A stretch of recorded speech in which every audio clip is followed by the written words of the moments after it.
एक बार फिर सभी तैयारियां पूरी होने पर शुभ मुहूर्त में राजा भोज ने जैसे ही उस सिंहासन पर बैठने के लिए कदम बढ़ाया, तभी 23वीं पुतली ने राजा भोज को विक्रमादित्य से संबंधित एक कहानी सुनाई और पूछा, यदि आपके अंदर ऐसी प्रतिभा, ऐसे गुण हैं, तभी आप इस सिंहासन पर बैठ सकते हैं। और कहानी कुछ इस प्रकार है। एक बार महाराज विक्रमादित्य के दरबार में मनुष्य के मान सम्मान को लेकर बहस छिड़ी हुई थी। कुछ लोगों का मत था कि मनुष्य को उसके अच्छे कर्मों से ही उच्च कुल में जन्म मिलता है, अतः उसे सम्मान भी उसके कुल के हिसाब से ही मिलना चाहिए। जबकि कुछ लोग मनुष्य के कर्मों को उसके सम्मान का आधार मानते थे। बहुत देर होने पर भी जब बहस का कोई निष्कर्ष नहीं निकला तो राजा विक्रमादित्य ने एक उपाय सोचा। उन्होंने शिकारियों से शेर का नवजात शिशु लाने के लिए कहा। शावक के आने पर उन्होंने उसे एक गडरिये को सौंपते हुए कहा कि उसका पालन बकरी के बच्चे के साथ उन्हीं के तरह से किया जाए।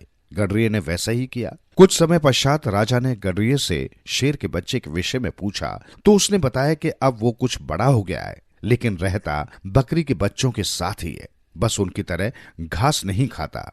राजा ने शेर के बच्चे को शाकाहारी बनाने का आदेश दिया। बकरी के बच्चों के साथ रहकर शेर के बच्चे का व्यवहार बिल्कुल उन्हीं के जैसा हो गया था। कुछ दिन पश्चात राजा कुछ दरबारियों के साथ एक मैदान में गए, जहां शेर और बकरी के बच्चे विचरण कर रहे थे। तभी कुछ दूरी पर राजा के आदेश पर एक शेर को छोड़ा गया।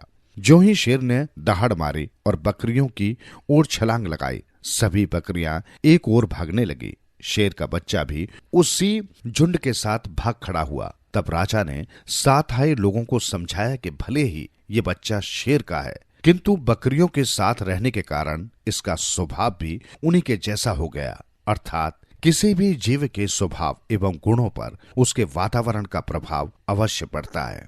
राजा के आदेश पर शेर के बच्चे को जंगल में छोड़ दिया गया।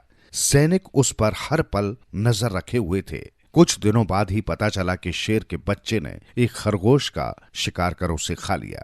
इसके बाद वो मांसाहारी बन गया। दूध को वो छूता भी नहीं था। इस प्रकार राजा ने एक बार फिर लोगों के सामने स्वभाव पर वातावरण के प्रभाव का असर साबित किया।